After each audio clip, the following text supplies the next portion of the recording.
Perfect.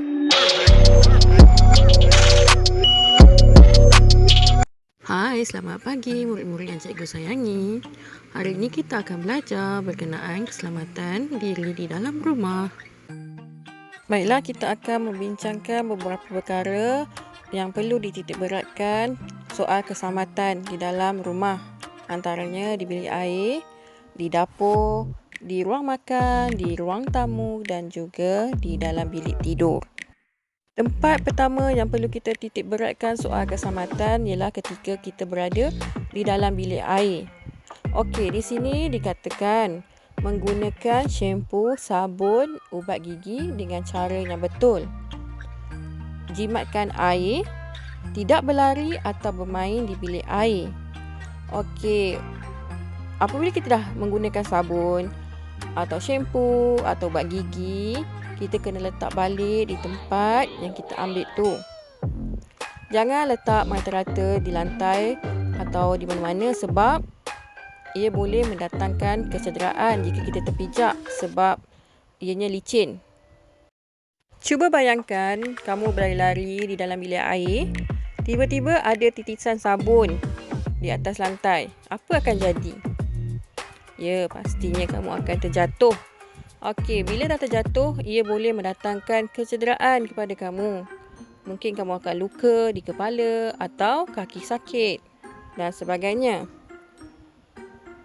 Kamu juga perlu jimatkan air. Jangan pasang air terlalu kuat atau biarkan air melimpah-limpah. Iaitu antara cara yang boleh digunakan untuk menjaga keselamatan di dalam bilik air. Tempat kedua yang perlu diberi keutamaan dari segi keselamatan diri kita ialah di ruang makan. Okey, apabila kita berada di ruang makan, kita kena duduk di meja makan dengan sopan. Ini bermakna kita duduk dengan kaki kita kedua-dua di bawah meja. Bukannya kita letak salah satu kaki kita di atas meja ataupun kita duduk mencangkung di atas kerusi makan. Kedua, kita kena berhati-hati menggunakan peralatan di ruang makan seperti meja makan dan kerusi.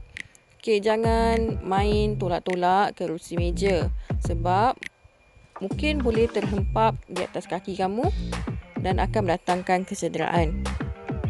Okey, seterusnya ialah mengetahui tentang soal keselamatan diri di dapur. Okey, jika kamu berada di dapur, elakkan bermain dengan peralatan tajam seperti pisau dan gunting. Jika kamu ingin menggunakan pisau dan gunting, pastikan kamu diawasi oleh orang dewasa. Juga jangan menggunakan pisau dan gunting ketika kamu sedang bermain bersama-sama adik-beradik atau kawan-kawan. Okey, seterusnya berhati-hati menggunakan perkakas elektrik seperti periuk nasi, pengisar dan ketuhar. Juga serta peralatan mencuci. Bukan apa, barang elektrik ni dia mempunyai arus elektrik. Jika kamu tersalah guna, mungkin kamu boleh terkena renjatan elektrik.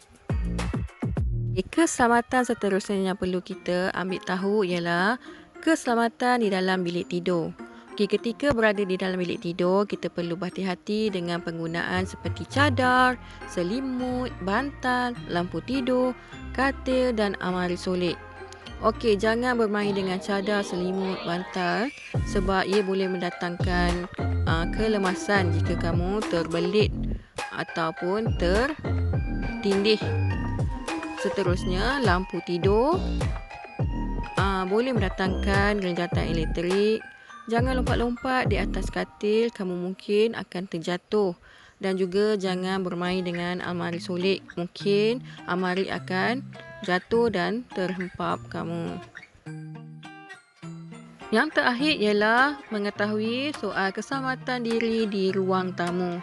Okey, seperti juga di dapur dan juga di bilik tidur, kita perlu berhati-hati menggunakan peralatan elektrik yang ada di ruang tamu. Juga elakkan bermain dengan tirai, sofa, pasu hiasan dan permaidani. Okey, semua ni boleh mengakibatkan kecederaan. Contohnya macam pasu bunga. Jika kamu bermain, terjatuhlah pasu itu dan pecah. Okey, boleh mendatangkan kecederaan kepada kamu jika terkena kaca pasu tersebut. Okey, itu dia soal-soal keselamatan yang perlu kita ambil berat ketika berada di rumah. Okey, seterusnya kita akan membincangkan tentang cara-cara menggunakan sesuatu peralatan yang ada di rumah supaya kita selamat dan tidak mendatangkan kecederaan. Okey, tirai atau langsir. Jangan bermain dengan tirai atau langsir. Juga jangan bermain dengan perhiasan rumah. Sebab apa? Sebab cikgu dah terangkan tadi, ia boleh mendatangkan kecederaan kepada kita. Seterusnya ialah peralatan tajam. Ketika menggunakan peralatan tajam, kenalah berhati-hati. Okey, setelah menggunakannya, perlu disimpan di tempat yang selamat, yang jauh daripada capaian kanak-kanak kecil. Seterusnya, gunakan peralatan tajam dengan pengawasan orang dewasa. Ketika berada di ruang tamu, jangan pula kita berlari atau bergurau di dalam rumah. Okey, jika nak lari-lari atau nak bermain bola ke apa ke, pergilah ke padang atau di tempat yang sepatutnya. Kerusi, seperti yang telah cikgu terangkan tadi, cara duduk yang betul dengan sopan di atas kerusi ialah dengan menunjukkan kaki ke bawah. Okey, jangan duduk dengan kaki diletakkan di atas kerusi atau duduk secara mencangkung kerana itu tidak sopan. Ini pula ialah Swiss. Okey, mungkin murid-murid tak pernah tengok rupa Swiss macam ni. Sebenarnya Swiss macam ni digunakan oleh orang-orang lama dahulu. Okey, tak kiralah rupa Swiss tu macam mana, yang pasti kita kena jimatkan elektrik.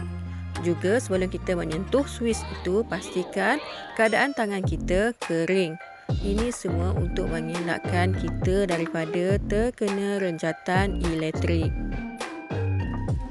Okey, tangga. Jika berada di tangga, jangan bermain lompat-lompat atau juga bermain lari-lari di atas tangga, serta turun dan naik tangga dengan berhati-hati. Almari buku. Okey, cikgu tahu anak murid cikgu memang suka baca buku. Okey, tapi kamu kena berhati-hati ketika mengambil buku yang ada di dalam almari buku. Jangan panjat almari buku sebab ia boleh menyebabkannya terbalik dan mungkin akan menghempap kamu. Setelah membaca buku, susun buku supaya sentiasa kemas dan teratur. Baiklah, sebelum cikgu mengundurkan diri, cikgu berharap murid-murid faham dengan apa yang telah cikgu sampaikan tadi, dan juga cikgu berharap kamu dapat mengamalkan keselamatan diri di rumah dan juga di luar rumah. Okey, sehingga berjumpa lagi. Bye-bye.